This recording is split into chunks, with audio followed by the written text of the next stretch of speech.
divine. Dis avec moi la guérison divine.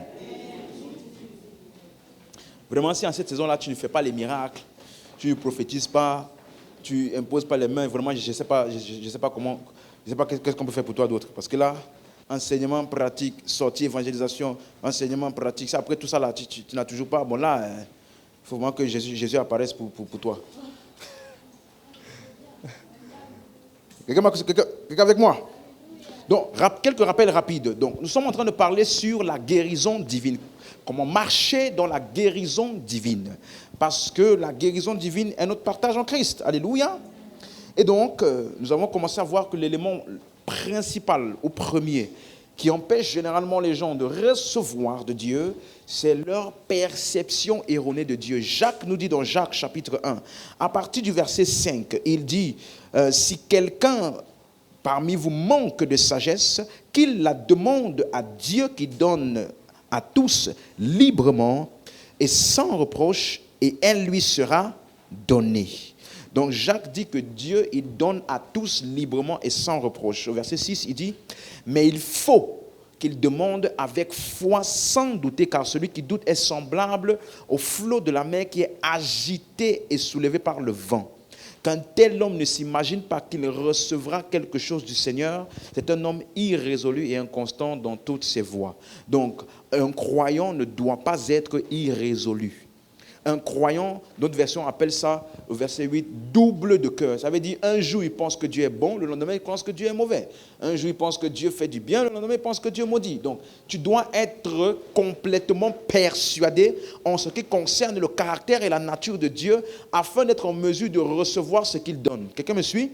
Donc, des fois, le système de pensée erroné peut empêcher quelqu'un de recevoir ce que Dieu donne. Quelqu'un me suit? C'est pour ça qu'on a parlé de l'importance de la saine doctrine. Dans 1 Timothée 4, verset 6, il dit, en exposant ces choses aux frères, tu seras un bon ministre de Jésus-Christ, nourri des paroles de la foi et de la bonne doctrine. Donc, il appelle ça les paroles de la foi et de la bonne doctrine. Donc, ça veut dire qu'il y a ce qu'on appelle la bonne doctrine. Ce ne sont pas toutes les doctrines qui sont bonnes, ce ne sont pas toutes les explications qui sont bonnes. Il y a des explications qui sont erronées. Et Paul appelle la bonne doctrine, il appelle ça parole de la foi. Donc ça veut dire que c'est toute explication, toute doctrine qui est centralisée sur la foi en l'œuvre achevée de Christ comme élément essentiel. Est-ce que tu es avec moi jusqu'ici? Donc on a commencé donc à voir c'est quoi la guérison divine. On a vu que Dieu aime se présenter, aime être vu comme le Dieu qui guérit, le Dieu guérisseur. Dans Exode chapitre 15 verset 26, à la fin du verset, il dit, je ne te frapperai pas d'aucune des maladies dont j'ai frappé les Égyptiens, car je suis l'Éternel qui guérit. Dis avec moi, Dieu est le Dieu guérisseur de toutes sortes de maladies. Donc, en d'autres termes, Dieu, comme j'ai dit la dernière fois, est préoccupé, il est intéressé à la condition physique de ton corps. Ça intéresse Dieu. Il y a quelque chose en lui qui répond aux conditions défaillantes du corps de l'homme. Ça veut dire qu'il est préoccupé ou alors intéressé. Et voilà pourquoi nous avons commencé à voir dans l'Ancien Testament, dans les 4 évangiles, dans Actes des Apôtres et dans les Épîtres, on a parcouru, on a vu le Dieu guérisseur dans toute la Bible. Dans l'Ancien Testament, c'était ministré principalement par les prophètes. Il y a aussi des gens qui ont juste prié par la foi, ils ont eu leur guérison. Dans les 4 évangiles, on a vu c'était Jésus. Le ministère de guérison de Jésus était une démonstration, une exposition de la nature guérisseuse de Dieu, du fait que Dieu guérit. Il a envoyé les disciples quelquefois aussi, ils ont fait cela. Dans Actes des Apôtres, on a vu comment, dans plusieurs reprises, les apôtres et les croyants ont ministré la guérison. Quelqu'un me comprend? Et après, maintenant, dans les Épîtres, il nous a fait comprendre que, en fait, la guérison, là, le don, ou alors le pouvoir de guérir, est une capacité résidente dans le croyant. Donc, on avait terminé la dernière fois en disant, mon corps est le temple du Saint-Esprit. Or, le Saint-Esprit a en lui ce qu'on appelle les dons. Donc, un de ces dons-là, c'est le don des guérisons. Donc, le temple des guérisons, c'est qui?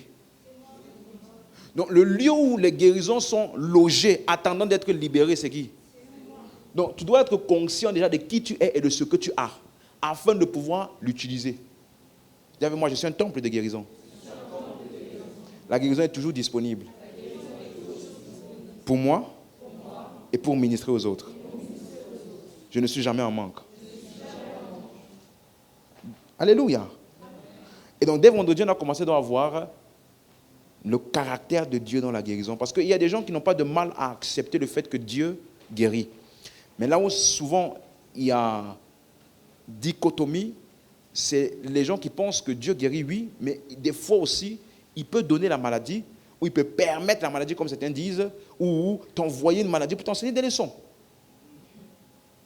Et souvent, il y a des textes qui, quand ils sont mal compris, peuvent donner cette idée-là, comme je vous ai dit tout à l'heure, dans Exode 15, verset 26, où il a dit, à la fin, si tu obéis ma voix, si tu obéis les lois, il dit, je ne te frapperai d'aucune des maladies dont j'ai frappé les Égyptiens, car je suis le Dieu qui guérit. Toi, mais tu ne vois pas qu'il y a un problème. Il dit, je ne te frapperai d'aucune maladie dont j'ai frappé les Égyptiens, parce que je suis le Dieu qui guérit. Hein? Comment je suis le Dieu qui guérit et je frappe de maladie? Si je me présente comme étant le Dieu qui guérit, ça veut dire que je suis le Dieu qui préserve de la maladie. Donc, on va bien analyser ce texte-là.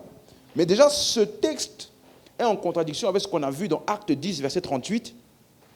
Lorsque Pierre est arrivé dans la maison de Corneille, Acte 10, verset 38,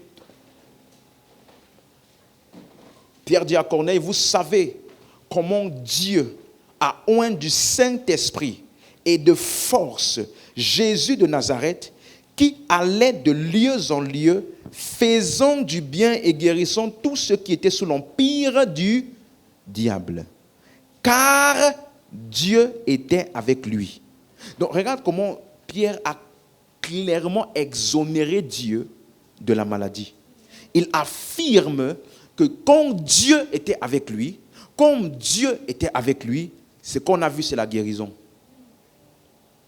Et il a appelé la maladie là, tous ceux qui étaient sous l'empire du diable ou sous l'oppression du diable. Donc, la maladie est une oppression du diable. Donc, la maladie et les infirmités ne viennent pas de Dieu. Je reprends.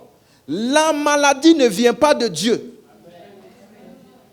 Ce que Dieu fait, et ce qu'il prend plaisir à faire, c'est de toujours guérir. Donc, Pierre a expliqué le ministère de Jésus en disant, il a été oint du Saint-Esprit. Et il allait de lui en lui faisant quoi? Faisons du bien, en guérissant. Donc, il explique que le ministère de guérison de Jésus là était une expression de la bonté et de la compassion de Dieu envers l'homme. À chaque fois que Jésus guérissait, il présentait aux hommes la nature compatissante de Dieu envers les afflictions des hommes. Donc, je parlais avec quelqu'un récemment et la personne m'a dit, non mais Dieu compatit. Il compatit pour les malades. Il ressent les souffrances. J'ai dit oui, mais il ne les laisse pas comme ça. C'est quelle compassion où tu es compatissant pour quelqu'un et tu le laisses dans l'état? Si tu peux guérir. Donc, la nature compatissante de Dieu envers les afflictions des hommes est manifestée par sa volonté de toujours guérir. Donc, c'est pour cela que, avant qu'on ne puisse analyser les textes de l'Ancien Testament, où c'est un texte qui semble ambigu, je fais toujours ça. Prenons d'abord ce qui est clair, avant d'aller prendre ce qui est ambigu. Qu'est-ce qui est clair? Jean 1, 18. Qu'est-ce qui est clair? Jean 1, 18.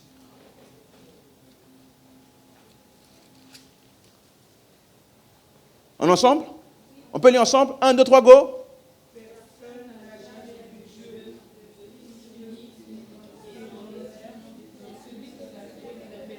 Encore?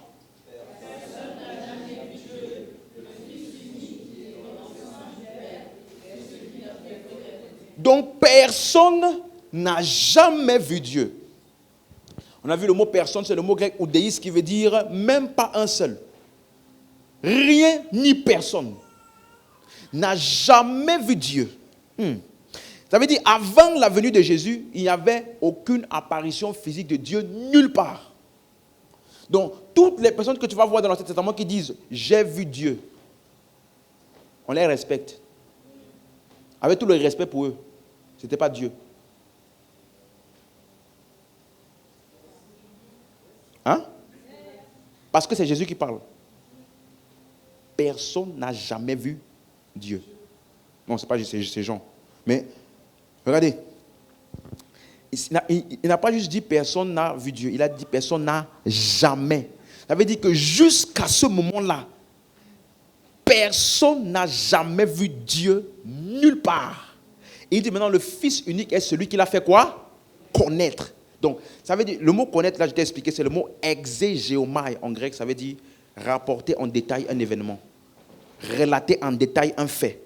Donner tous les détails d'un événement ou d'une personne. Ça veut dire que la révélation parfaite du Père est où? Dans le Fils. C'est lui. Donc, pour connaître le Père, il faut écouter le Fils. C'est pourquoi dans Jean 14, verset 7, il a dit, Jean 14, verset 7, il a dit, si vous me connaissiez, vous connaîtriez aussi mon Père. Et regardez ce qu'il dit. Et dès maintenant, vous le connaissez et vous l'avez vu. Mais je pensais que personne n'avait jamais vu le Père. Mais il dit aux disciples, vous l'avez vu. Alors, Philippe était aussi perdu que quelqu'un pourrait être. Philippe demande, Seigneur, montre-nous le Père et cela nous suffit. Jésus lui dit, il y a si longtemps que je suis avec vous et tu ne m'as pas connu, Philippe. Celui qui m'a vu a vu le Père. Comment dis-tu, montre-nous le Père? Donc Jésus tente de dire quoi? Je suis la visibilité du Père. Il n'y a aucun autre moyen et aucun autre endroit possible où on peut voir le Père qu'en lui. Ça veut dire la seule façon de voir et de connaître exactement le Père, c'est en regardant qui? Jésus. C'est pourquoi dans Jean 1, verset 1, au commencement était la parole était avec Dieu et la parole était Dieu. Donc la parole, il associe la divinité à la parole. Donc ça te montre déjà que les gens qui ont du mal, est-ce que Jésus est Dieu? J'ai expliqué ça vendredi, n'est-ce pas? Est-ce que Jésus est Dieu? Est-ce qu'il est fils de Dieu? Est-ce que j'ai expliqué ça vendredi, hein? Donc Jésus est Dieu qui s'est fait homme. Le problème des gens qui ont un problème avec la divinité de Jésus, c'est parce qu'ils retracent le commencement de l'existence de Jésus à son incarnation. Mais il n'a pas commencé à exister à son incarnation. Au commencement était la parole était Dieu. Donc il a préexisté en tant que Dieu, puis s'est incarné dans les 4 évangiles. Et on a vu qu'il a été appelé la parole, pourquoi? Parce qu'il est le message dont tous les prophètes parlaient. Est-ce que c'est clair? Maintenant, verset 14. Et la parole a été faite chair et elle a habité parmi nous, pleine de grâce et de vérité. Et nous avons contemplé sa gloire, une gloire comme la gloire du Fils unique venu du Père. Donc, si quelqu'un te demande c'est quoi le Fils ou le Fils unique, à quel moment est-ce qu'on a pu contempler, suis-moi, la gloire du Fils unique? À quel moment est-ce que la prière de Moïse a été répondue?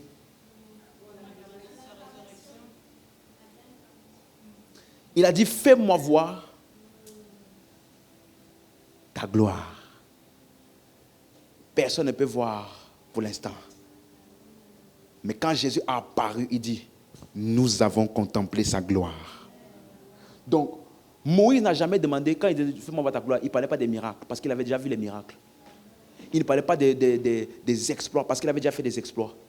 Moïse savait qu'il y avait une gloire plus grande que celle qu'il avait vue. Et cette gloire, ou plus grande gloire, a commencé à être manifestée à l'incarnation. Voilà pourquoi il dit, nous avons contemplé sa gloire.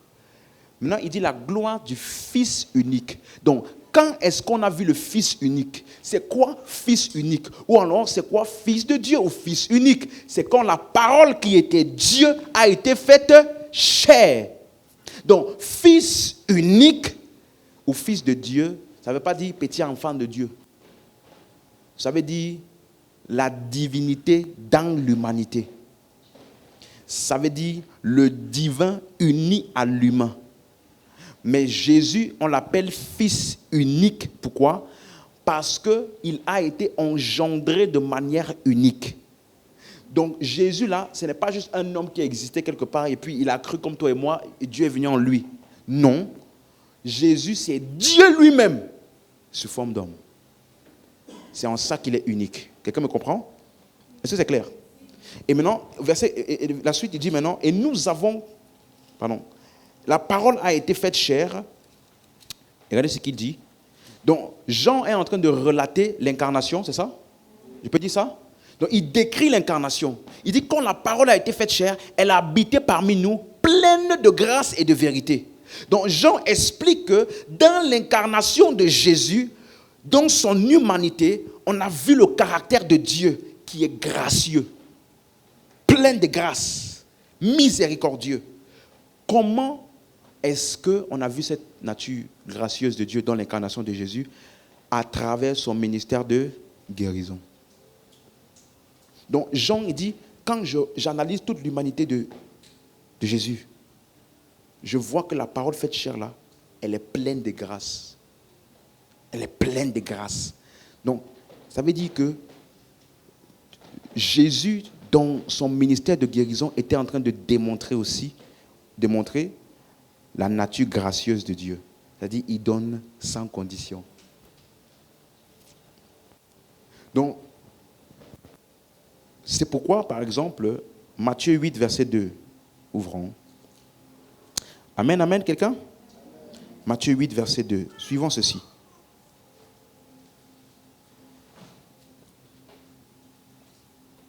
Note bien ceci, ça veut dire que l'humanité de Jésus nous révèle le caractère de Dieu.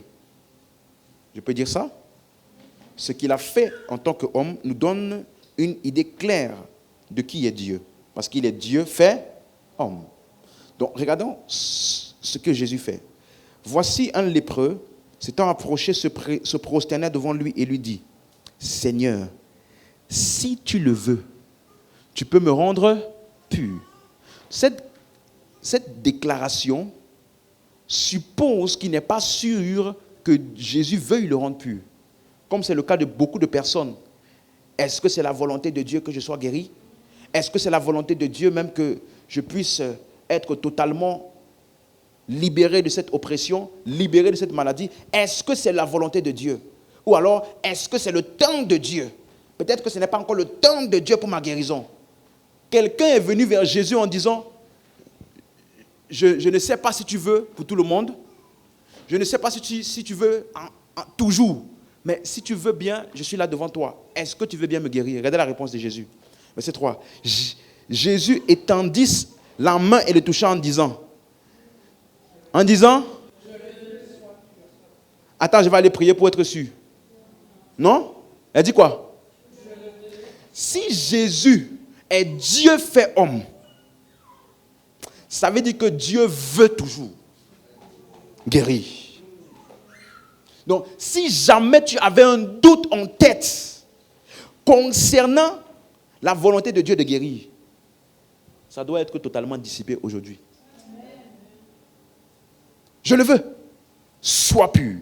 Et aussitôt, ça veut dire qu'il n'y a pas le temps de Dieu. Aussitôt, il fut purifié de sa lèpre.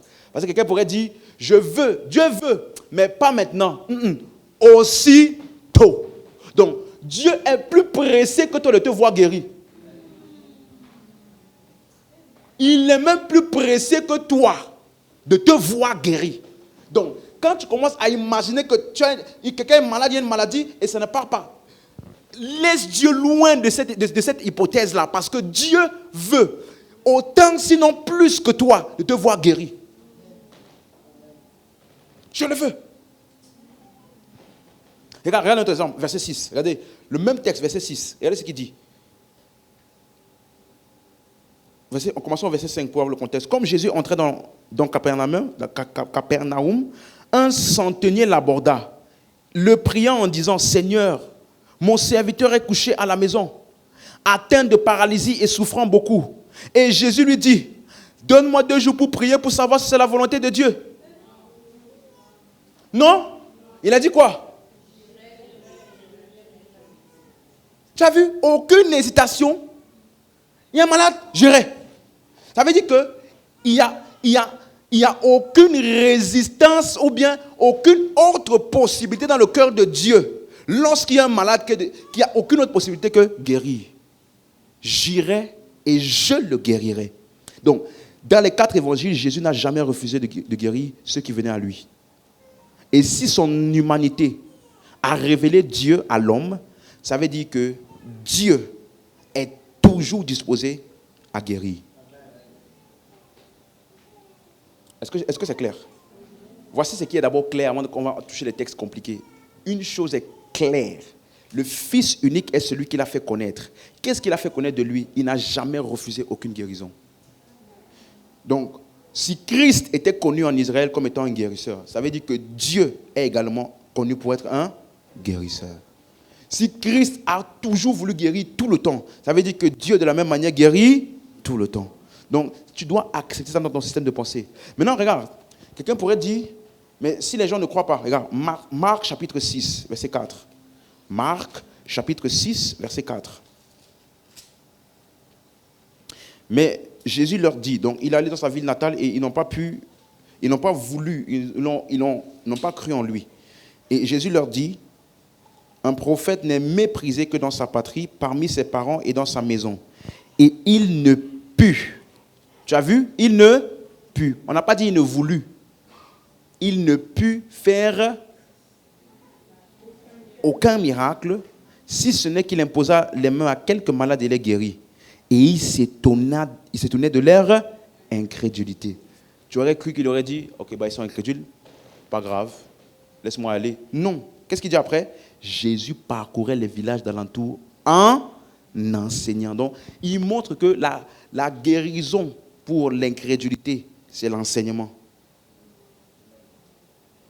Donc, il a rencontré un peuple incrédule, il n'a pas laissé tomber.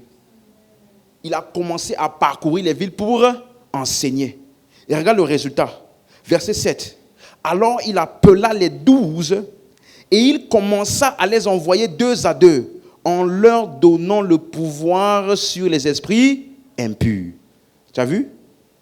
Tu as vu? Donc, il les a envoyés dans les endroits où on l'a rejeté là, après qu'il ait enseigné. Résultat, verset 12. Les 12, ils partirent, n'est-ce pas? Et ils prêchaient la repentance. Verset 13. Ils chassaient beaucoup de démons. Et ils oignaient d'huile beaucoup de malades et les guérissaient. Donc finalement, il y a eu la guérison là-bas. Parce que Jésus n'a pas abandonné. Ça te montre à quel point Dieu est toujours désireux. Même lorsque c'est un environnement incrédule, il fera tout ce qu'il faut pour que les gens puissent être guéris. Donc voici un fait important. Dieu désire toujours la guérison des gens. Je reprends. Dieu désire toujours la guérison des gens. Je répète ça parce qu'il faut que ça entre. Parce qu'il y a certaines parmi vous aussi, on donne l'enseignement comme ça, tu dis oui, amen, amen. Mais le jour où tu as un truc, tu as un combat dans ta tête, bon, peut-être que ce que le pasteur a dit là, peut-être que, est-ce que c'est vraiment. Il faut que tu sois convaincu. Dieu veut toujours la guérison des malades. Alléluia. Donc, revenons dans Jean 1,18. Personne n'a jamais vu Dieu. Le Fils unique est celui qui l'a fait connaître. Donc, ça veut dire, le mot faire connaître qu'on a vu, c'est le mot exégéomai. Ça parle de quand tu relates une expérience vécue de manière personnelle. Quelqu'un me comprend? Ce n'est pas quelque chose que quelqu'un t'a raconté et toi aussi tu es en train de raconter. Non. Tu relates ce que tu as vécu toi-même. Ça veut dire que Jésus a exposé aux hommes une expérience du Père.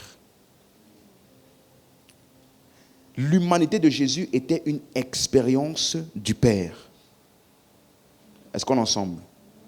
Donc ça veut dire que son ministère de guérison, ce n'est pas juste un ajout, c'est une vraie expérience vitale du Père. Tu es avec moi? Est-ce que c'est clair? On va toucher les textes, ne t'inquiète pas. Mais il y a des points qui doivent être établis. Regardez ce que Dieu a dit de Jésus.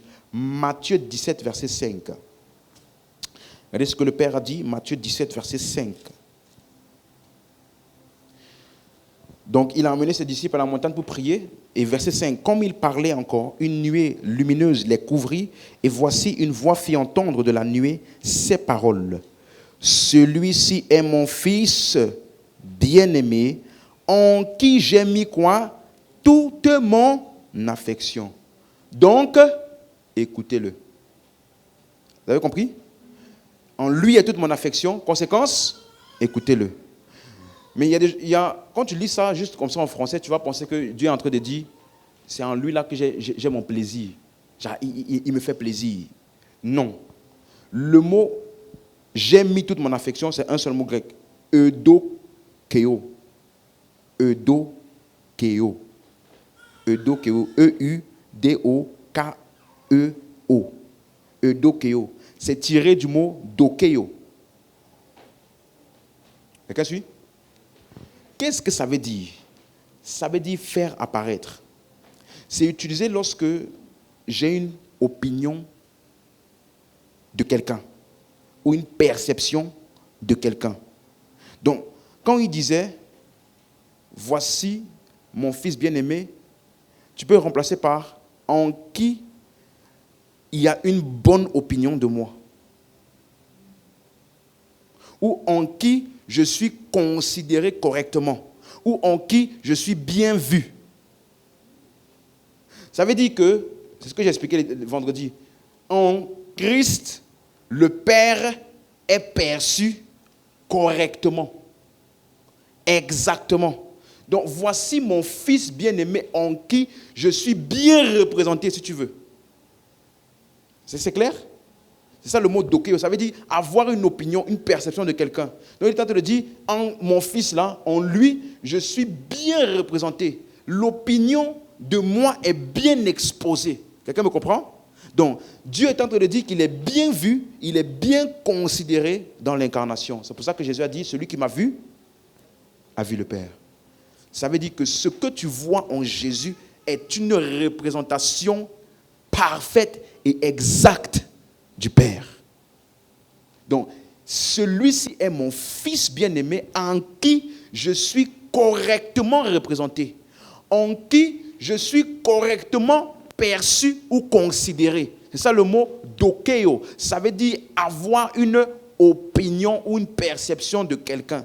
C'est comme si, imagine, est-ce que ça t'est déjà arrivé, tu n'as pas encore rencontré quelqu'un, mais on t'a dit tellement de choses sur lui que dès que tu le vois, tu as déjà une préjugé sur lui. N'est-ce pas? Ça veut dire que la personne qui t'a relaté toutes les informations là, t'a donné un dokeo de cette personne.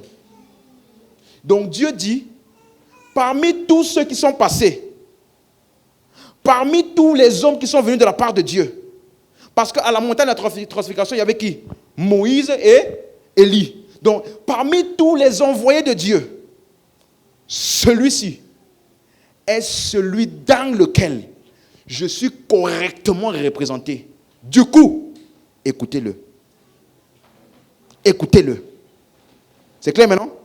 C'est clair? Donc, ça veut dire que l'humanité de Jésus et son ministère de guérison a parfaitement démontré le caractère de Dieu.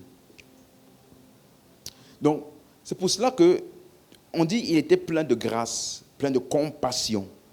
Ça veut dire que la grâce, la bonté, la bienveillance de Dieu étaient clairement perceptibles par l'homme dans l'humanité de Jésus.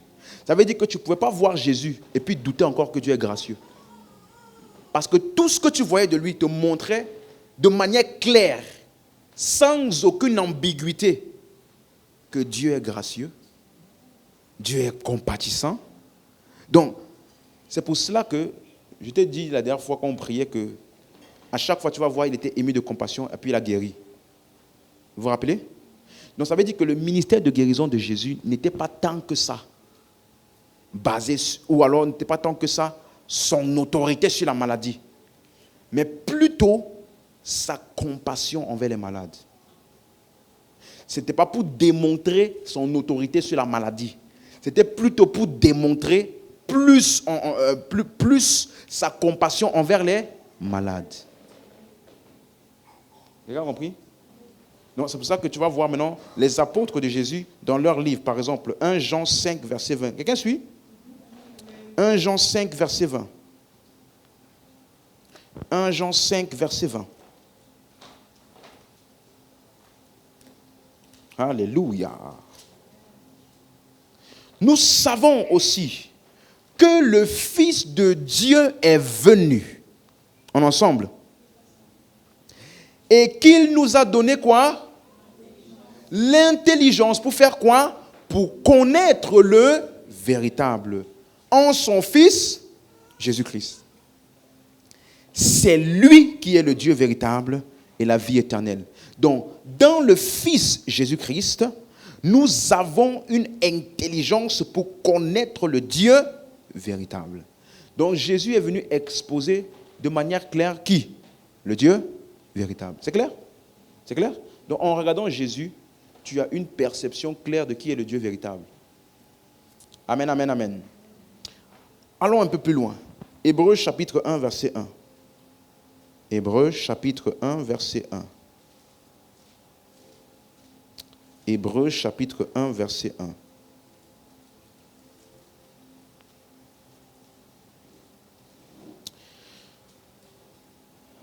Est-ce qu'on est ensemble? Vous avez moi le Fils révèle parfaitement le Père.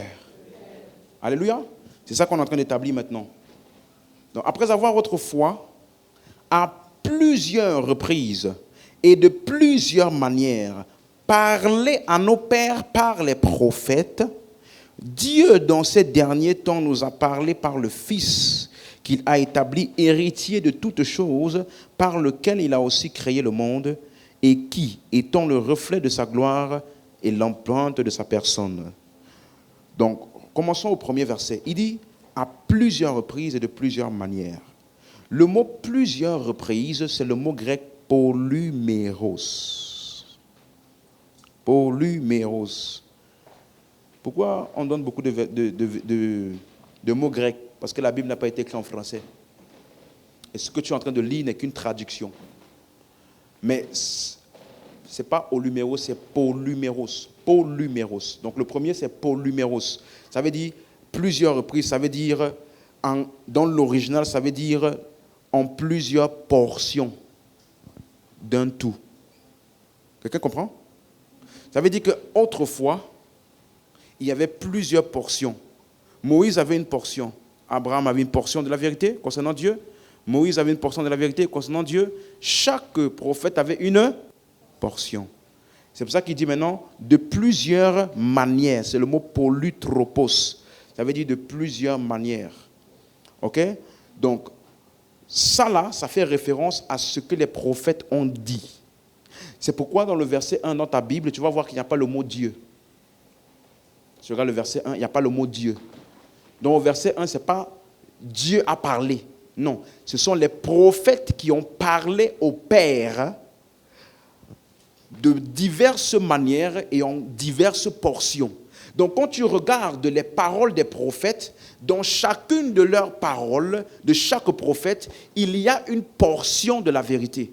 Dans les livres écrits par Moïse, il y a une portion de la vérité. Dans ce qui a été dit par Abraham, il y a une portion de la vérité. Dans ce qui a été dit par Josué, Jonas, Daniel, il y a une portion de la vérité. OK?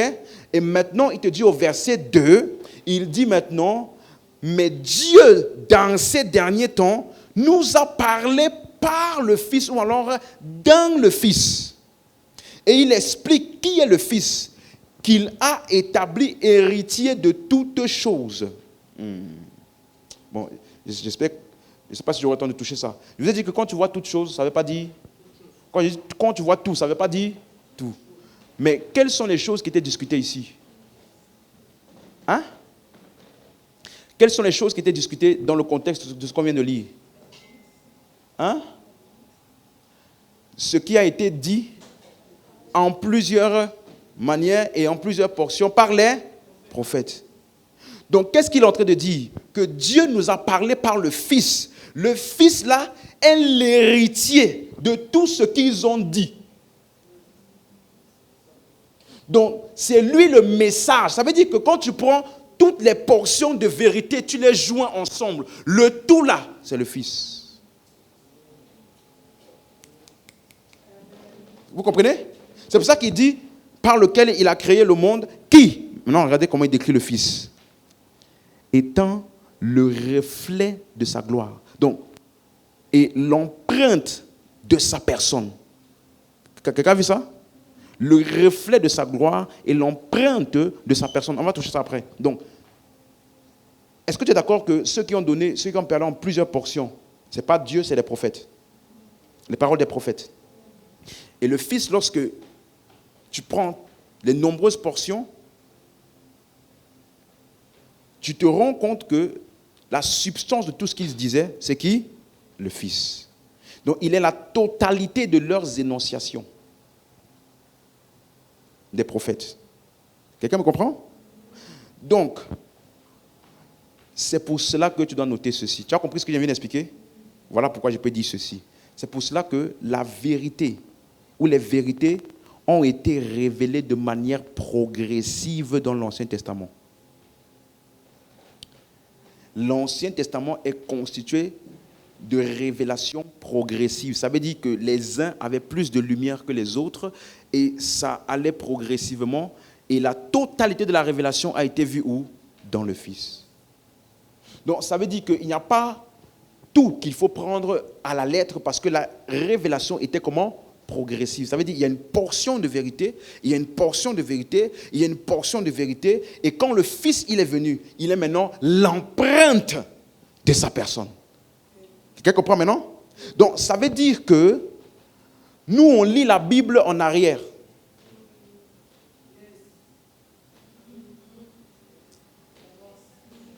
J'explique? Nous, on lit la Bible en arrière.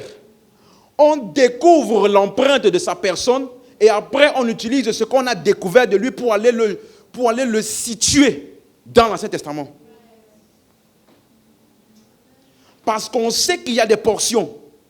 Comment identifier les portions? Il faut voir le tout pour identifier qu'est-ce qui est du tout dans les portions qu'on va voir, on va lire maintenant.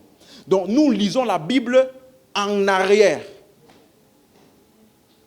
On voit quelle est la révélation parfaite de Dieu dans le Fils. Et puis, basé sur ça, nous allons dans les écrits des prophètes pour identifier ce qui match avec cette révélation, pour identifier ce qui est de Dieu et ce qui est véritable. Est-ce que ça fait sens? Regarde le verset 3. Ça va être plus clair. Regardez le verset 3. Il dit, étant le reflet de sa gloire et l'empreinte de sa personne. Suis-moi. Le mot de sa personne, c'est le mot grec hypostasis. Hypostasis. Ça veut dire ce qui rend réelle l'existence d'une personne. Ça veut dire ce qui rend réelle l'existence de quelqu'un là. C'est ça qu'on appelle sa personne. Donc, quand il disait hypostasis ou alors l'empreinte de sa personne, c'était pour désigner le fait que c'est la personne de Jésus, écoute-moi bien, qui donne réalité à la révélation de la personne et du caractère de Dieu. Donc, suis-moi, Jésus est la substance réelle de Dieu, qui jusque-là était invisible. Donc, avant Jésus, les hommes pouvaient avoir des présomptions. L'Éternel l'a donné, l'Éternel l'a repris. C'est son niveau de lumière. Parce que jusque-là, Dieu est invisible. Donc, on peut supposer des choses sur lui. Mais quand le Fils est venu, il a donné une substance réelle à l'existence du Dieu invisible. De telle sorte qu'il n'y a plus de zone d'ombre ni de tâtonnement concernant Dieu. Il est l'empreinte, la représentation exacte. Laisse-moi, est-ce que quelqu'un a la version Semeur du verset 3? Quelqu'un prend la version Semeur, quelqu'un d'autre prend la version King James en français et quelqu'un d'autre prend la version Bible français courant. Ces trois versions.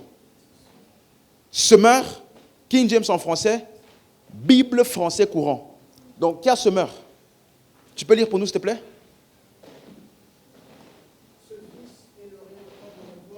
Ce Fils est le rayonnement de la gloire de Dieu. Regarde bien. La suite? L'expression parfaite de son être. Donc Jésus est quoi? L'expression parfaite de son être. L'être de qui? Dieu. Donc, si tu veux voir un endroit où Dieu s'est exprimé parfaitement, sans aucune zone d'ombre, tu regardes où? Le Fils. King James en français. Qui étant la splendeur de sa gloire, Étant la splendeur de sa gloire, est l'image exacte de sa personne. il est l'image exacte de sa personne. La dernière version, c'est celle que j'aime le plus. Bible français courant. Il est la représentation exacte de ce que Dieu est. Est-ce qu'on a besoin de t'expliquer ça? Jésus est la représentation exacte de ce que Dieu est. Ça veut dire que tout ce que tu connais de Jésus, c'est tout ce que tu connais de Dieu. Tout ce que tu ne connais pas de Jésus, tu ne connais pas de Dieu. Tu ne peux pas connaître Dieu en dehors de Jésus. Parce que Jésus est la représentation exacte de ce que Dieu est. Donc, tu ne peux pas connaître ce que Dieu est sans regarder comment, là où il s'est représenté exactement pour s'exposer. Donc, si je veux une représentation claire, exacte, sans aucune zone d'ombre ou flou, je regarde Jésus. Tout ce que je vois en Jésus, je suis sûr à 100% que c'est Dieu. Donc, pour connaître Dieu, je regarde le Fils. Je t'ai dit, tu peux avoir des lunettes mal calibrées. Du coup, ce sont des verres bleus par exemple. On te donne ça, tu mets dans la salle et puis tu regardes la salle. Tu vas dire, la soeur là-bas, elle est en bleu, alors qu'elle est en noir. Tu vas dire, le frère là-bas, il est en bleu, alors qu'il est en noir. Tu vas dire, le frère là-bas, il est en bleu, alors qu'il est en vert. Donc, ce n'est pas une représentation. Ça veut dire que les lunettes ne t'aident pas à voir exactement la réalité telle qu'elle est. Donc, ça ne te donne pas une représentation exacte de la réalité. Maintenant, si on te donne des lunettes transparentes, tu vas maintenant pouvoir voir les choses telles qu'elles sont. Maintenant, laisse-moi te dire ceci. Jésus est la lunette parfaite qui te permet de voir Dieu tel qu'il est. Si tu utilises autre chose, tu risques de mal représenter Dieu. Tu risques d'avoir une perception erronée de Dieu. Suis-moi. La lunette parfaite de Dieu, ce n'est pas Job. La lunette parfaite de Dieu, ce n'est pas Moïse. La lunette parfaite de Dieu, ce n'est pas David. La lunette parfaite de Dieu, ce n'est pas Élie. Donc, je ne dis pas qu'il n'y a rien de vrai dans ce qu'ils ont dit. Je dis juste que si tu utilises eux comme étant la lunette totale de ce que tu veux voir de Dieu, il y a de fortes chances que tu aies de mauvaises représentations parce que la représentation exacte sans aucune erreur de Dieu, de ce qu'il est, c'est le Fils. Donc, je prends d'abord ce que le Fils a dit et basé sur la représentation de Dieu dans le Fils, je parcours les autres écrits. Et quand je vois l'Éternel a donné, ça c'est le Fils qui a dit ça. L'Éternel a repris, ça c'est la mauvaise représentation. Parce que Dieu donne sans reprendre.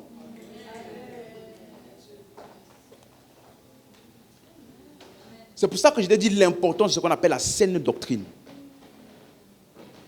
Si tu loupes ça, il y a des gens, j'ai écouté un homme, il disait, vous savez que Satan, ce n'est pas l'ennemi de Dieu. Satan, c'est le bon petit de Dieu. Quand Dieu a besoin de gérer des cas et que lui-même ne veut pas faire le sale boulot, il envoie Satan. Il a dit, vous doutez? Vous voyez votre vie dans le livre de Job. Les fils de Dieu s'est réunis devant le Seigneur et Satan se présenta au milieu d'eux. Donc, la perception que tu as et de Dieu et de Satan, c'est la lunette de Job.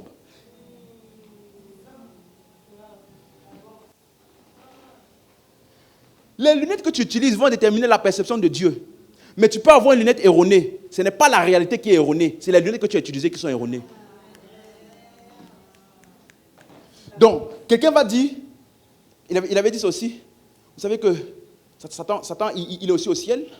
Il est aussi avec les anges. Quand Dieu fait la réunion des anges, là, tu ne sais pas que Satan vient là-bas là? Il a vu ça où? Job. Toute une théologie, une doctrine basée sur une histoire.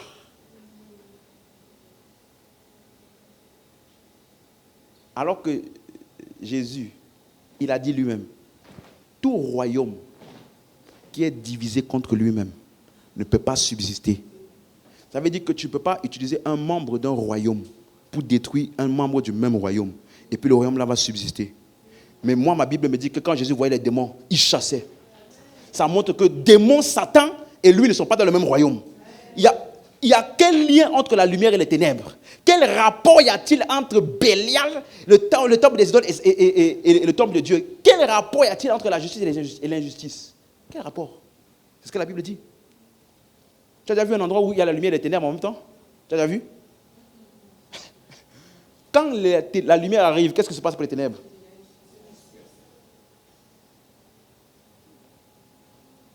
Colossiens 1, verset 19. Colossiens 1, verset 19. Car, donc ça là, ce n'est pas toi qui vas décider là où Dieu est bien représenté. Non mais moi, mon personnage préféré, c'est Samuel. Samuel. J'aime comment il fonctionne avec Dieu. Oui, il y a des leçons à en tirer. Il n'y a rien de mauvais. Mais il n'est pas la représentation exacte. Moi, j'aime Élie. Et puis ton personnage, c'est Élie. Si je suis un homme de Dieu.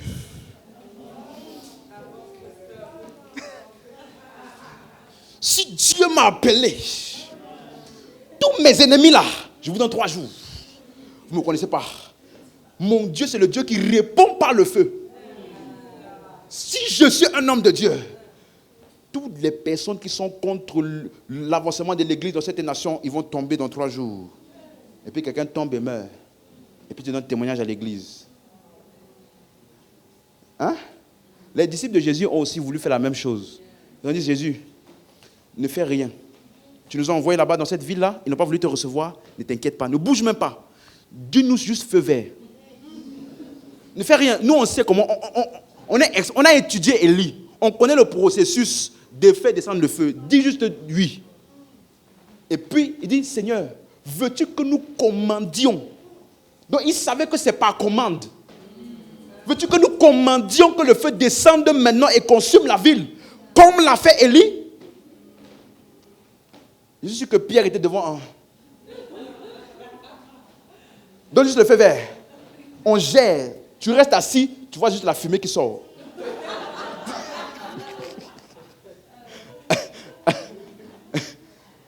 Jésus, qui est la représentation exacte de Dieu, a dit, vous ne savez pas de quel esprit vous êtes animés. Donc, ça veut dire que qui avait répondu à la prière de commande de Élie là?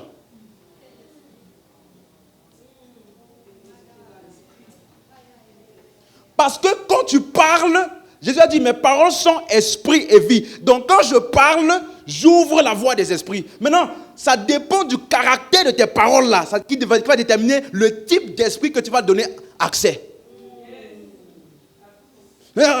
Dans 3 jours, tu vas mourir.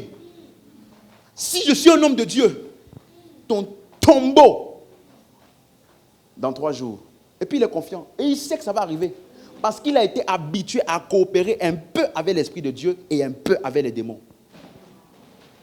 Parce que ce qui amène quelqu'un à vouloir envoyer le feu pour détruire, Jésus a dit, tu ne sais pas de quel esprit tu es.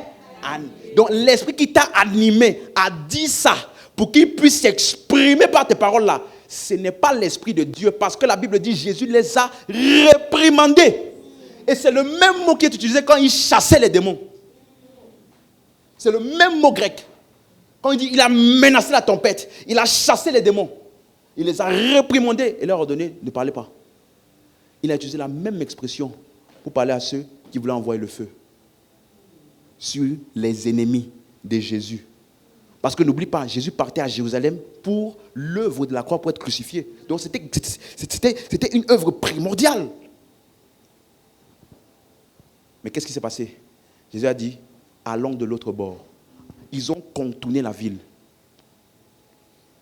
Quelqu'un disait, qui résistera à mon Dieu? Qui résistera à mon Dieu? Ils ont résisté. Et rien n'a fait. Ils ont même giflé. Et puis il n'a pas dit, je compte jusqu'à 3.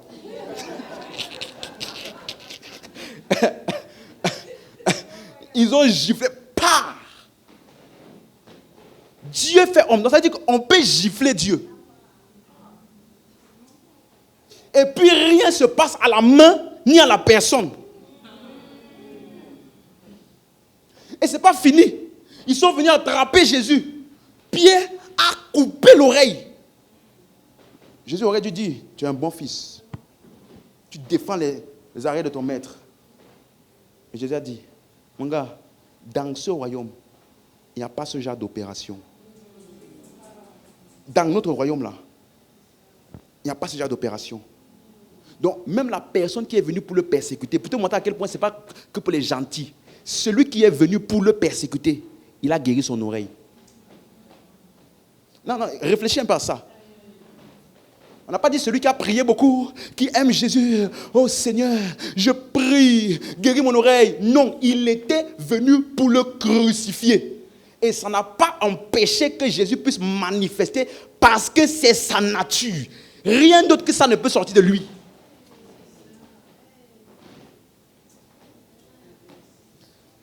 Il faut que tu sois convaincu. Dieu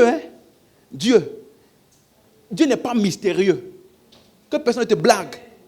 Non, mais les voix de Dieu sont instantanées, c'était avant Jésus. Les voix de Dieu sont instantanées. Qui pourra le connaître? Lui, Paul a répondu à ça. Dans 1 Corinthiens 2,16, il dit nous avons la pensée de Christ. Ça veut dire, qui a connu la pensée du Seigneur? Qui a connu pour l'instruire? Il dit nous. Donc l'Ancien Testament a posé la question. Paul a répondu. Nous avons la pensée. Le mot pensée veut dire compréhension. Nous avons la compréhension de Christ. Donc, en Christ, la pensée de Dieu est connue. Elle n'est plus mystérieuse.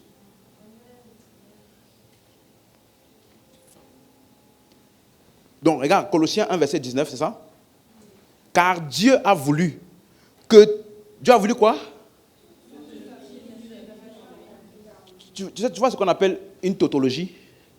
Parce que la plénitude, c'est déjà tout. Maintenant, il dit toute plénitude. C'est pour te montrer que tout ce que tu peux croire, connaître, imaginer de Dieu, Dieu a voulu que ça soit vu où?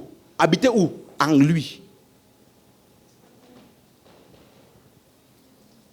Comment je sais ça? Verset 15. Verset 15, regarde le contexte. Verset 15.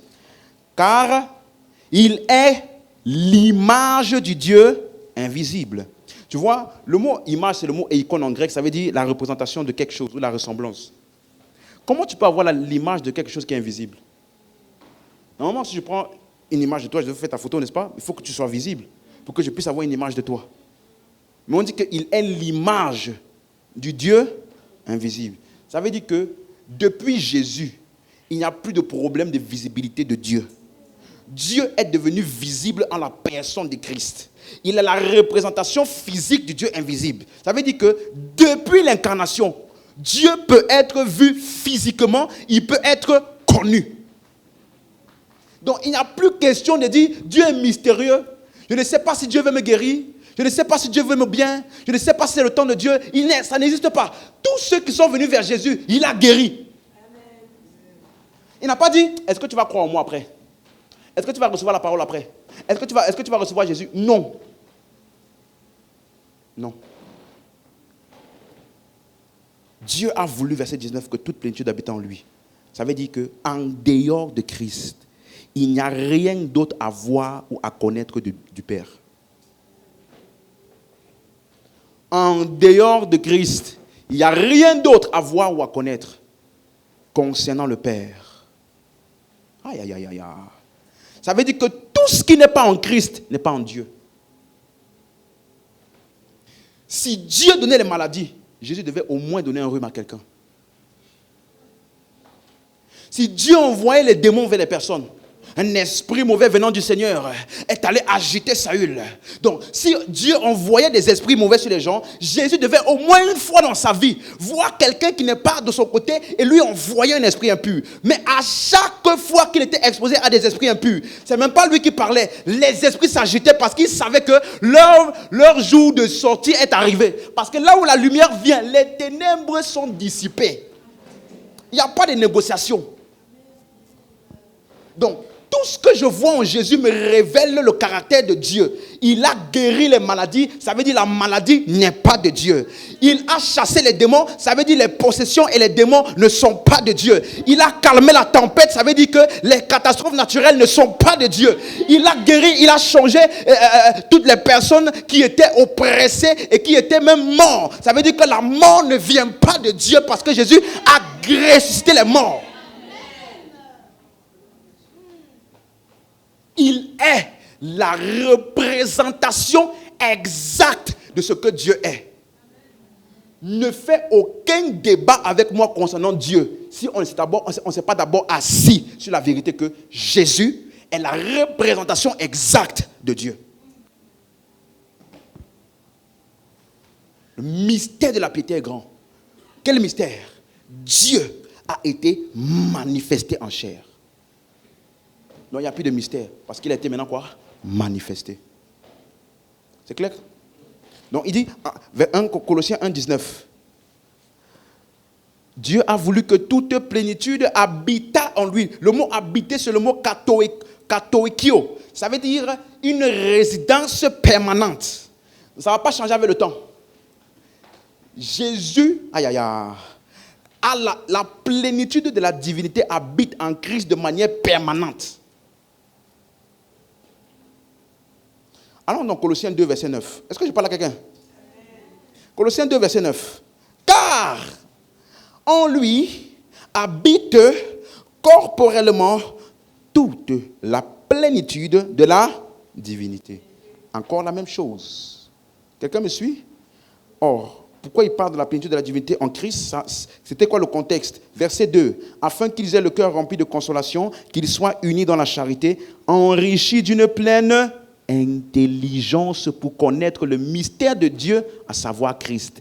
Mystère dans lequel sont cachés tous les trésors de la sagesse et de la science. Donc tu vois que le contexte, c'est la connaissance du mystère de Dieu. Donc tout ce qui est de Dieu a été tabernaclé en qui? En Christ. Donc en lui habite corporellement toute la plénitude, toute la connaissance, toute la révélation de Dieu. Tout ce que tu n'as pas vu révéler de Dieu en Christ n'existe pas en Dieu.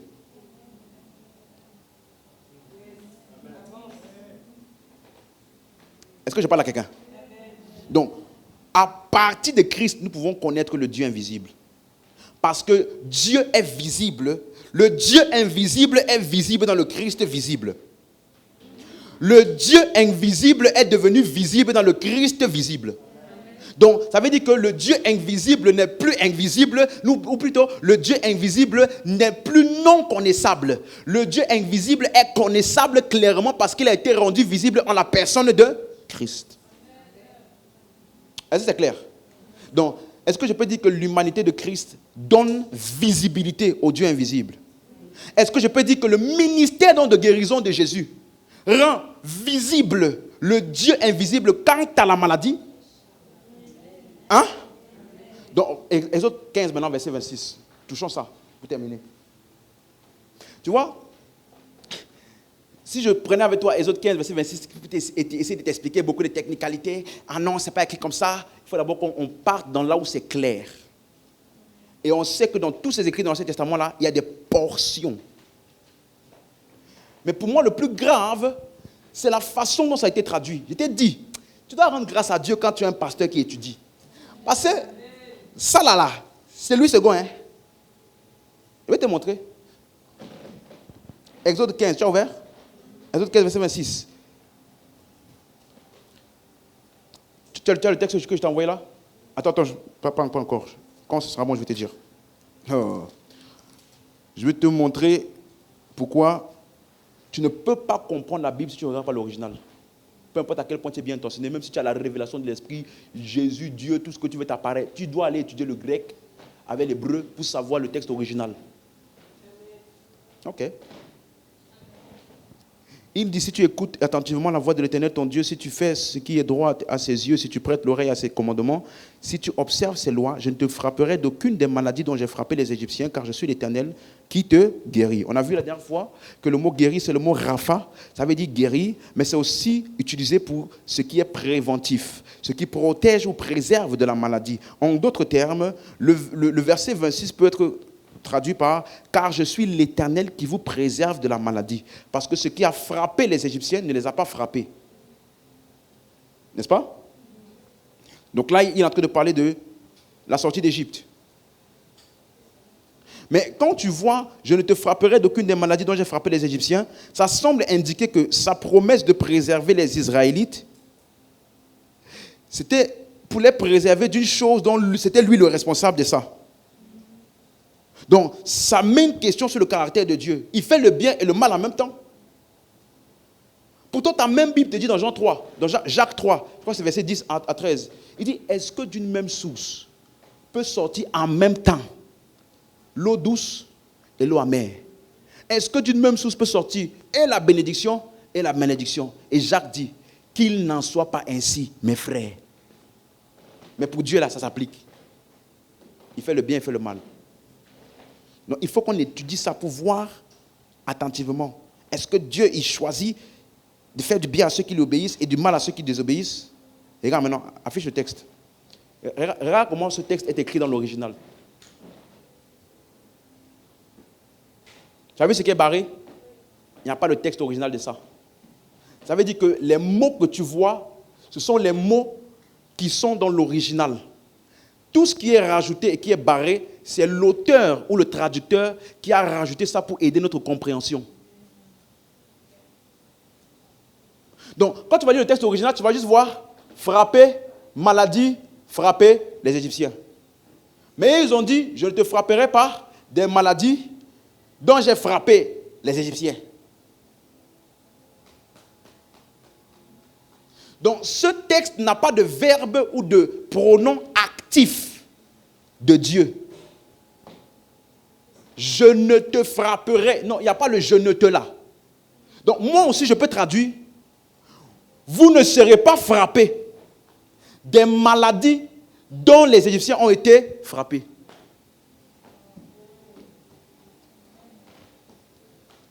Parce qu'ils ont eu le privilège de la traduction, de rajouter les mots aux endroits où ils voulaient pour que ça fasse sens. Donc, ils ont rajouté selon leur compréhension. Mais je ne te n'est pas dans l'original. Frapperai, même d'aucune là n'est pas dans l'original.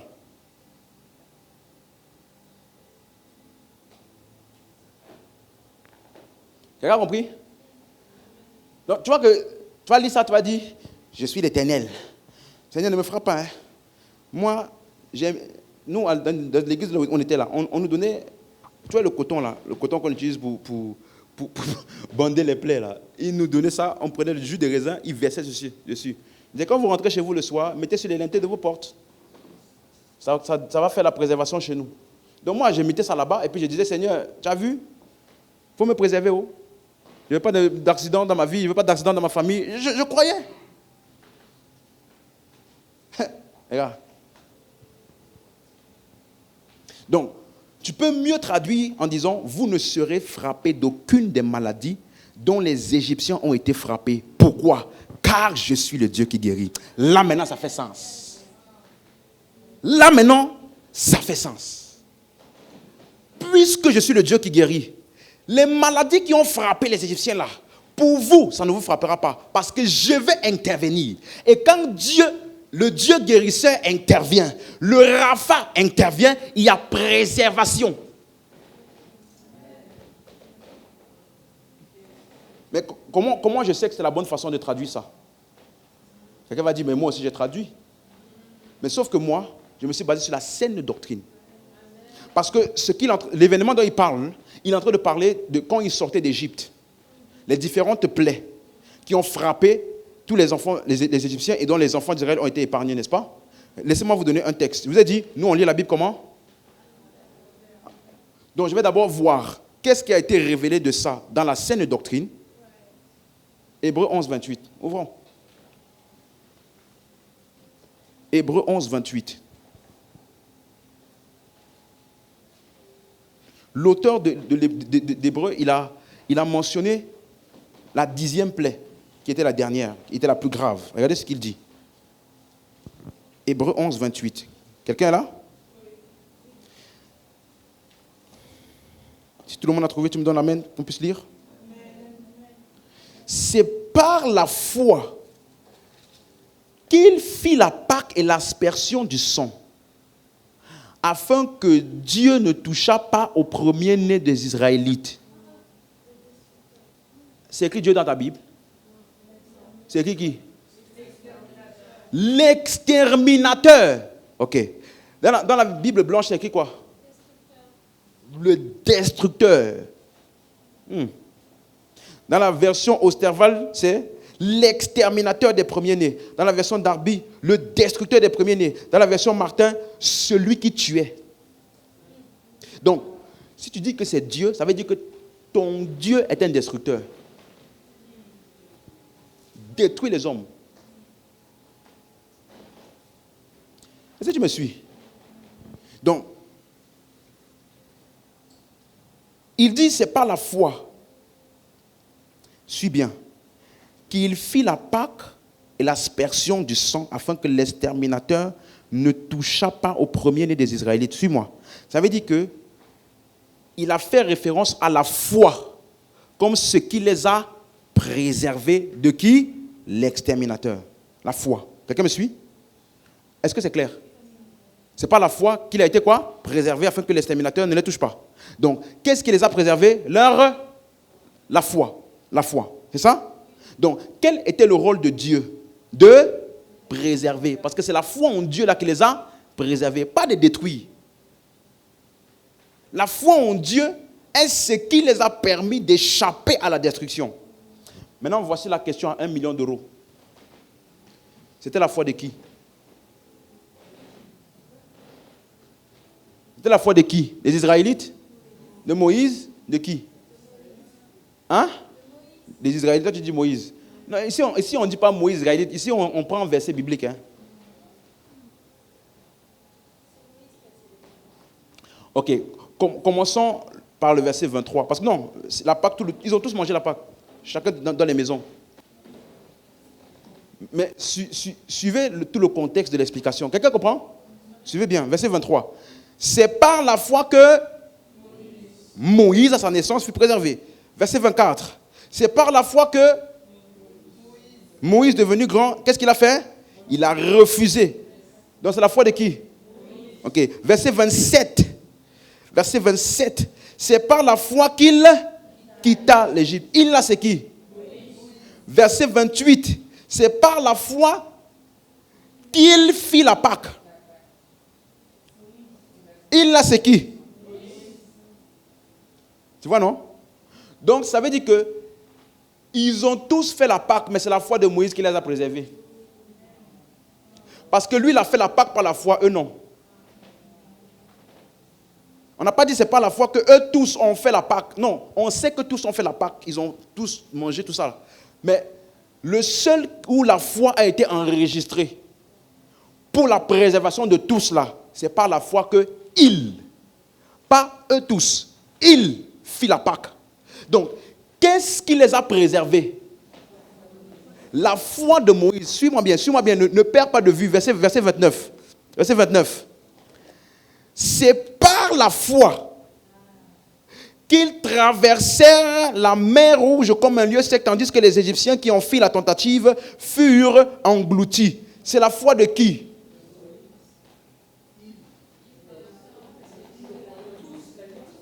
Hein? La foi de tout le monde. Mais s'ils avaient la foi là, ça veut dire qu'ils avaient la foi avant?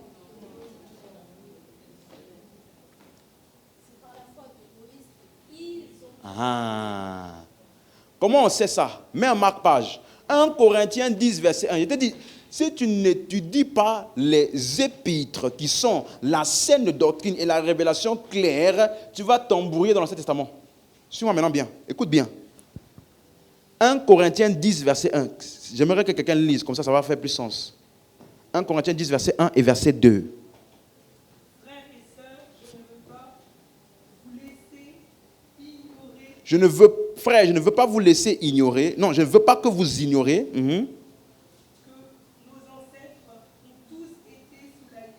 que nos ancêtres ont tous été sous la nuée Et qu'ils ont tous passé à travers la mer. Est-ce que c'est la même histoire qu'on a lu dans Hébreux 11? C'est la même histoire? Ok, la suite, verset 2 maintenant.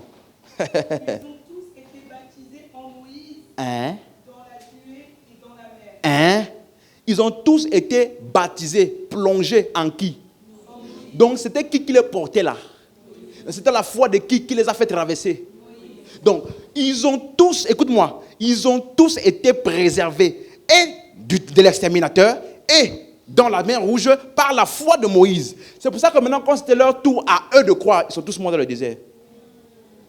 Parce que là-bas dans le désert, là, la foi de Moïse ne vous porte plus. C'est maintenant vous. Parce que maintenant, Moïse dans le désert a pris le temps de leur enseigner et de leur annoncer la promesse. La Bible dit dans Hébreux 4, ils ont entendu la parole de l'évangile aussi bien qu'à nous. Mais cette parole-là n'a pas été mixée à la foi. Voilà pourquoi eux tous, ils ont péri.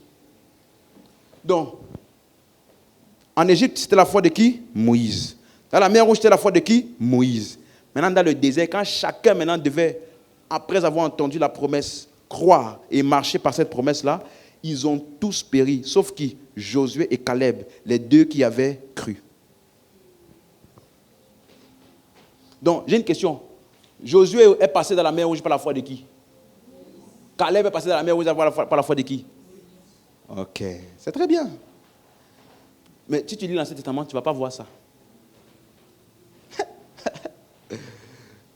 Donc, les gens qui ont des pensées confuses, c'est parce que vous ne comprenez pas que dans cette dispensation-là, la révélation était progressive et il y avait des portions de vérité. Donc, si je prends tout le récit sans m'enquérir de la révélation parfaite de Dieu en Christ exposée dans les épîtres, je risque de tirer des conclusions qui ne sont pas la vérité. Alléluia. Donc, n'oubliez pas ce qu'on a dit dans Hébreux chapitre 1, verset 1 à 3, qu'après avoir autrefois, parce que l'auteur des Hébreux, il suppose que tu avais déjà lu le Hébreux 1 et Hébreux 2. Parce que quand il dit l'exterminateur, on va savoir c'est qui l'exterminateur. Parce que Hébreux 1, verset 1, après avoir autrefois à plusieurs reprises et de plusieurs manières parlé à nos pères par les prophètes, Dieu dans ces derniers temps nous a parlé par le Fils qu'il a établi l'héritier de toutes ces paroles-là ou de toutes ces choses par lesquelles il a créé le monde. Suis-moi. Ça veut dire que les prophètes ont transmis les vérités au Père par plusieurs manières et de plusieurs portions. C'est ça? Et maintenant, Dieu, en parlant, a parlé dans le Fils. Et donc, le Fils est dans la révélation complète et parfaite du Père. C'est pourquoi au verset 3, on dit « Qui, étant le reflet de sa gloire et l'empreinte de sa personne ». On a vu ça, l'empreinte de sa personne, c'est quoi? La représentation exacte de ce que Dieu est. Donc, après avoir dit ça, maintenant dans Hébreux chapitre 2, verset 14, je veux la version seconde 21 ou l'une des Bibles blanches. Il continue son exposé. Dans la révélation parfaite du Fils, qu'est-ce que nous voyons? Hébreux chapitre 2, versets 14 et 15. Version seconde 21. Quelqu'un peut lire pour nous?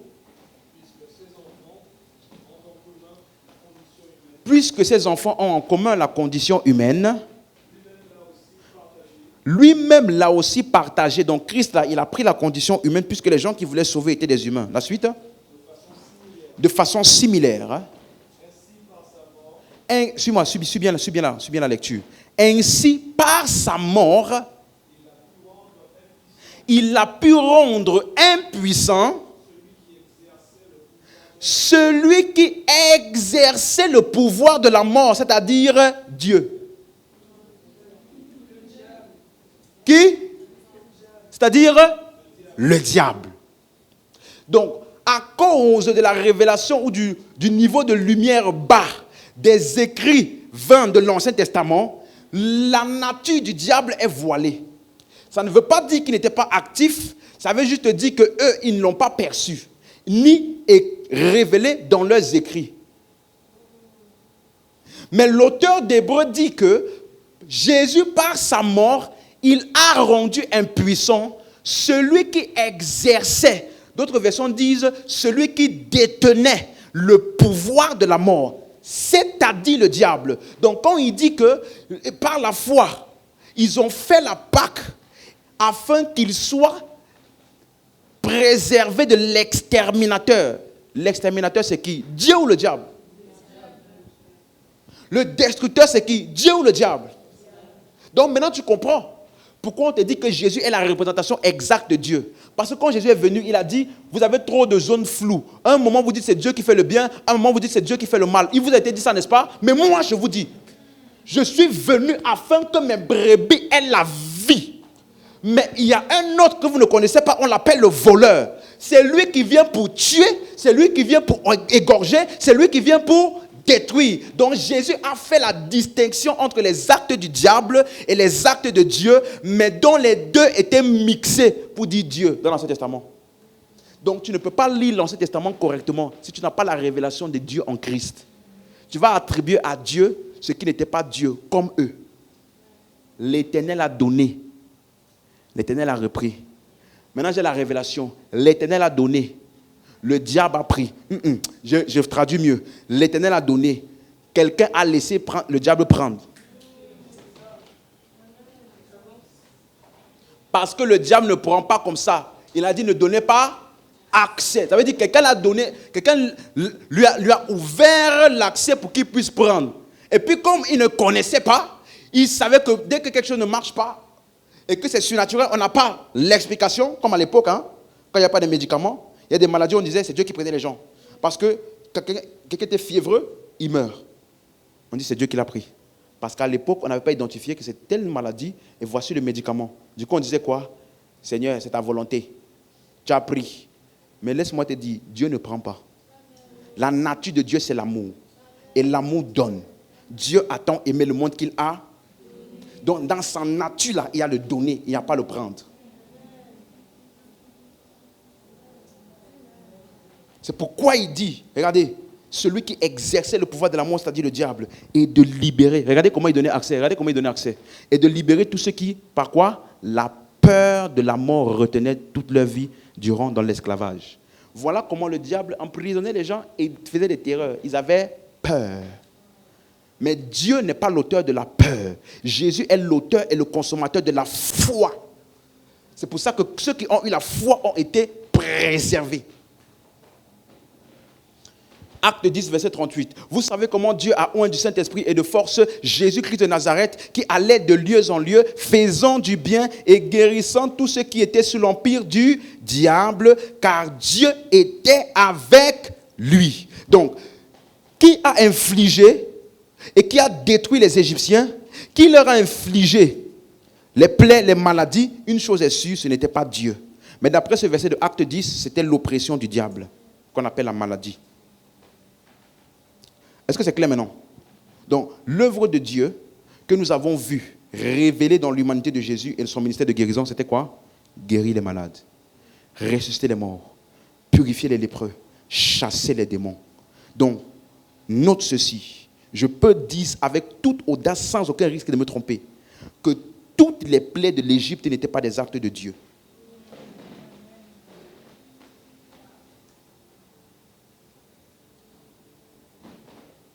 Prends ça, tu vas méditer à la maison.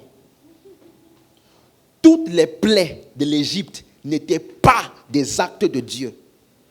Oui, mais c'est Moïse qui a fait. Le temps viendra, on va toucher ça. Si je risque de dire quelque chose qui va embrouiller toute la théologie de quelqu'un ici. Donc, suis-moi. Le destructeur n'était pas, n'est pas et ne peut jamais être Dieu. Donc, tu vois que c'est pour ça qu'on l'appelle le prince des ténèbres. Quelqu'un disait une fois, et je suis d'accord avec ça, il disait, le plus grand accomplissement du diable, c'est de te faire croire qu'il n'est pas là et qu'il n'existe pas, tandis que c'est lui qui agit. Aussi longtemps qu'il n'est pas connu ni identifié, il coule. Dès qu'on dit c'est Dieu, il vient même dans le rêve. Oui, c'est Dieu qui a pris. Il te fait croire que c'est ta grand-mère qui était morte et qui bloque ta vie. Comme tu crois en ça, il prend la forme de ta grand-mère pour venir dans ton rêve. Ma fille, donne-moi tout. Ta vie est bloquée et il te maintient dans l'ignorance. Son plus grand avantage, c'est quand il n'est pas identifié. Tu crois que c'est ta grand-mère, tu crois que c'est Lisa, tu crois que c'est ceci, tout sauf lui. Il est pépère. Le diable se cachait dans les paroles et dans les actions des hommes dans l'Ancien Testament. Mais on attribuait tout à Dieu. Un esprit mauvais est venu agiter Saül. Et il disait un esprit mauvais venant de Dieu. Qui lui a dit que ça venait de Dieu? Et puis on va appeler David qui va faire la flûte. La harpe. Pour calmer l'esprit mauvais de Dieu. Mais l'esprit mauvais de Dieu, il est faible. Hein? Une petite musique comme ça le calme.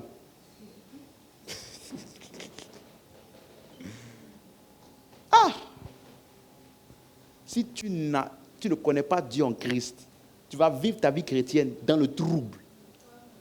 Tu vas penser que Dieu peut envoyer un prophète. Tu vas mourir. Fais tes affaires. Ézéchias, tu vas mourir. Et puis le prophète part. Et puis l'homme là, il prie, Seigneur, tu connais mes actes, tu connais tout. Regarde. Après, Dieu dit, va le voir là. Je pense que je m'étais trompé tout à l'heure. Dis-lui qu'il a 15 ans de plus. Ainsi parle le Seigneur. Oublie le ainsi parle le Seigneur de tout à l'heure. Considère le ainsi parle le Seigneur de maintenant. Ainsi parle le Seigneur, tu vas vivre pendant 15 ans. C'est quel Dieu ça? Elle dit, il n'est pas fiable.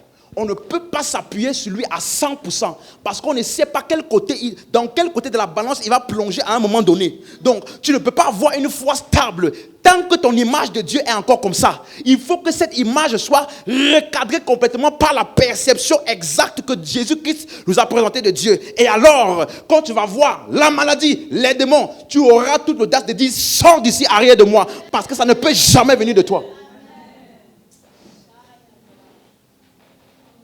Le Fils de Dieu est paru et il nous a donné l'intelligence pour connaître le véritable. Il n'y a plus de zone d'ombre.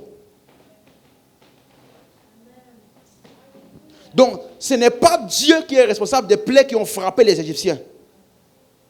Et je me sens poussé même de pousser ça. Ce n'est pas Dieu qui a fait aucune mort dans l'Ancien Testament.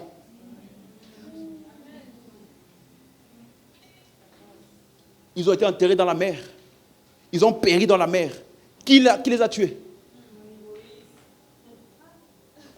C'est vous qui avez dit, ce n'est pas moi. Qui les a tués? Ils ont murmuré contre Moïse. La terre s'est ouverte. Et puis ils sont entrés vivants dans le séjour des morts. Qui les a ouvert la terre? Je vais même te choquer encore plus. Il a pris une pierre. Il est parti tuer Goliath. Qui était avec lui?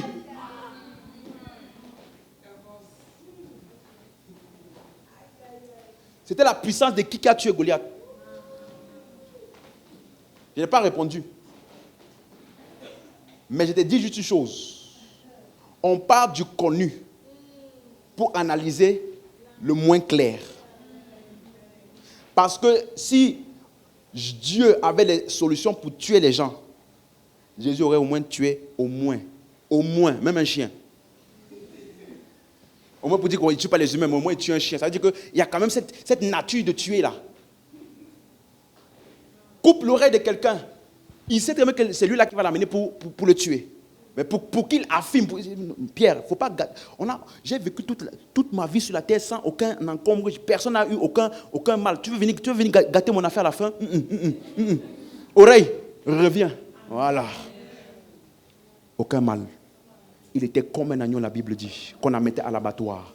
Insulté, il n'a pas été insulté. Maltraité, il n'a pas réprimé. Il a montré en tout point la nature douce de Dieu. Même en face de la violence. Si Dieu, tu penses que Dieu ne peut pas délivrer tes ennemis?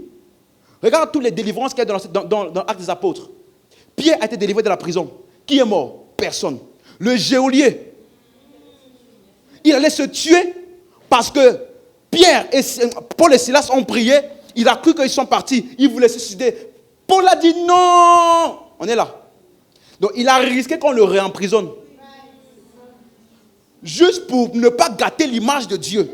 Pour ne pas qu'on dise que c'est sa prière là qui a amené la mort de quelqu'un. Je préfère rester en prison. Parce que le caractère de Dieu doit être conservé.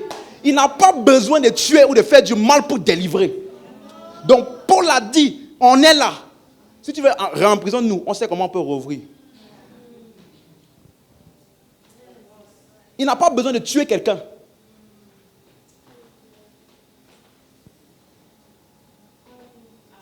Psaume 103, verset 2. On termine par ça.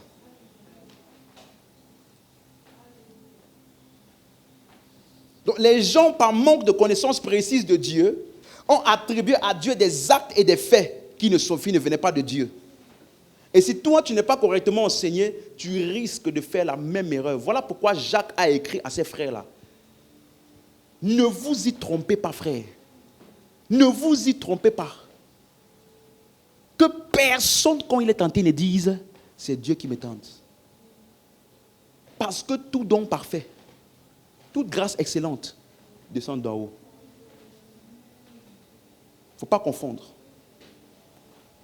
Et les gens de l'Ancien Testament, les Juifs, avaient cette pensée que Dieu punissait par la maladie. Voilà pourquoi des hommes qui ont connu ne serait-ce qu'un peu Dieu. Regardez ce que David a dit. Il dit, mon âme, même dans le trouble, mon âme bénit l'Éternel. N'oublie pas. N'oublie aucun de ses bienfaits. Mon âme, n'oublie aucun des bienfaits de Dieu. Quels sont les bienfaits qu'il faut oublier? C'est lui qui pardonne toutes tes iniquités et qui guérit toutes tes maladies. Voici ce que nous connaissons de Dieu. Il guérit toutes les maladies, il pardonne toutes les iniquités. Ça là, voici quelqu'un qui a connu Dieu avant que Jésus ne vienne.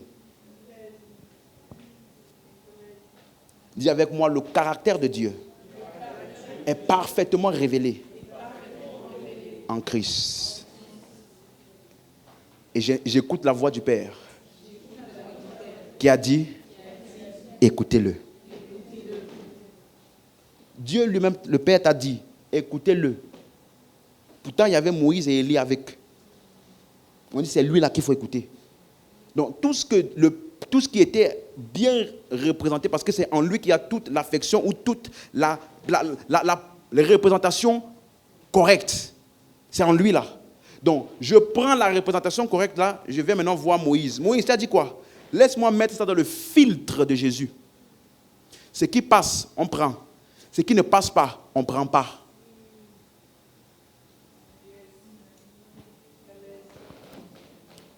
On a terminé, on peut se lever. On va continuer vendredi. Oh, mais Moïse a dit, je punirai l'iniquité jusqu'à la 1000e, la 3e génération des iniquités des pères sur les fils. On va voir ça vendredi. Alléluia. Vous avez moi, Dieu est le Dieu qui guérit. Tu es bon et ton amour dure à jamais. Allez. Est-ce qu'il est bon? Tu es bon et ton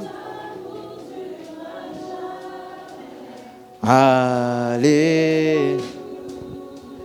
Tu es, oui, tu es bon. Oh, nous réalisons.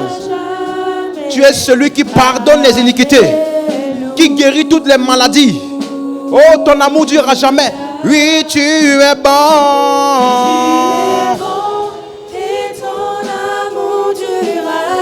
Tu es fidèle, tu n'as pas changé.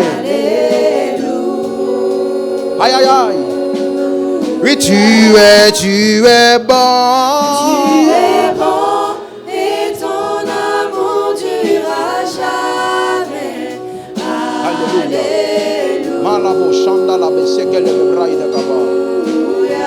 Chantons allez. Ça veut dire gloire. Gloire au ressuscité. À l'agneau immolé. À celui qui me préserve de la maladie. Allez. Gloire à Jésus. Au ressuscité. À l'auteur de la vie. À l'auteur de la vie. Nous chantons allez. Shalamam bregaliga dabo shadalaba. Alamam bregaliga dabo shadalaba. Alléluia. Chantons allez.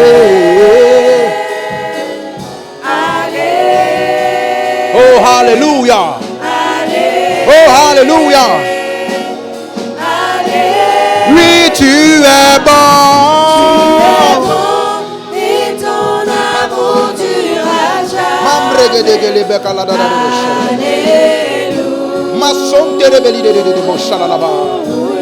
Oui, tu es bon. Tu es bon et ton amour durera jamais. Alléluia.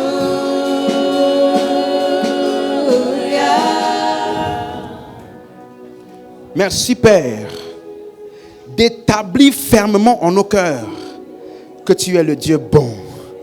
Tu n'es pas devenu bon, tu as toujours été bon. Et cette bonté dure à toujours. C'est indépendamment des hommes, c'est indépendant des actions des hommes, c'est indépendant des réactions des hommes, même à ton amour dure à toujours. Et la Bible dit, le Seigneur continue jusqu'à aujourd'hui de travailler avec nous. Son ministère terrestre était une expression de la bonté de Dieu. Et Dieu continue jusqu'à aujourd'hui, à travers son Église, à refléter sa bonté. Je prie aujourd'hui pour chacun de nous, que déjà dans ton corps, dans ta propre vie, s'il y a un endroit où tu avais besoin d'expérimenter la bonté de Dieu, que sa puissance puisse se manifester à ton égard.